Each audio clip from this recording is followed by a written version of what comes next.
Alors beaucoup d'entre vous ont entendu parler de la cohérence cardiaque. Qu'est-ce que la cohérence cardiaque?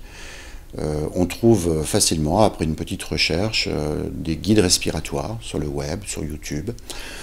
Ça consiste donc à caler sa respiration sur un certain rythme. On inspire habituellement pendant 5 secondes et on souffle pendant 5 secondes. C'est une respiration qui est donc un petit peu plus lente que la respiration qui est utilisée habituellement. On pourrait dire que lorsqu'on respire, là, sans y penser, le rythme est à peu près de 15 à 20 cycles respiratoires par minute. Et là, d'un seul coup, 5 et 5, on passe donc à 6 respirations par minute. Cette respiration donc induit beaucoup de changements au niveau physique, physiologique. Ça permet, le plus intéressant à mon sens, c'est de baisser le cortisol. Et ça a été validé scientifiquement. Le fait donc d'avoir une respiration calme, régulière, à ce rythme de 5 secondes d'inspire, 5 secondes d'expire, permet vraiment de baisser le cortisol.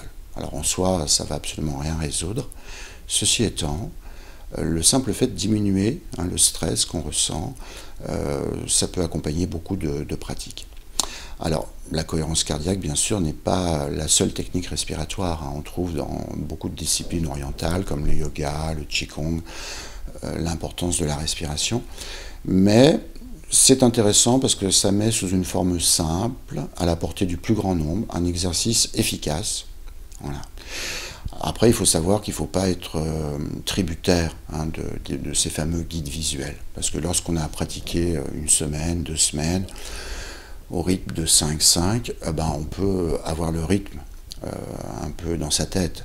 Et puis, c'est pas à la seconde près. Bien évidemment, si vous respirez 4 secondes et demie ou 5 secondes et demie au lieu de 5 secondes, ça n'a pas grande importance. La respiration est précieuse parce qu'en fait, habituellement, elle échappe au contrôle de notre volonté. Et c'est tant mieux.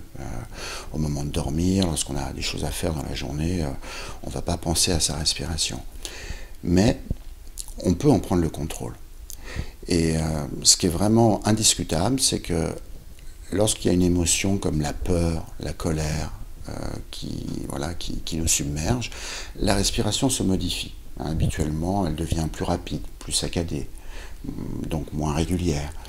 Si consciemment on ralentit sa respiration, on va générer habituellement l'émotion correspondante.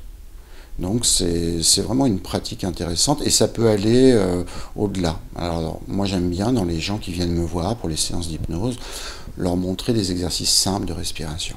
Ça leur permet après, si vous voulez, d'être autonome. C'est-à-dire qu'après, le simple fait de réguler sa respiration, alors 5 minutes avec la cohérence cardiaque, mais ça peut même être plus court. Ça peut juste être 1 ou 2 cycles respiratoires à certains moments.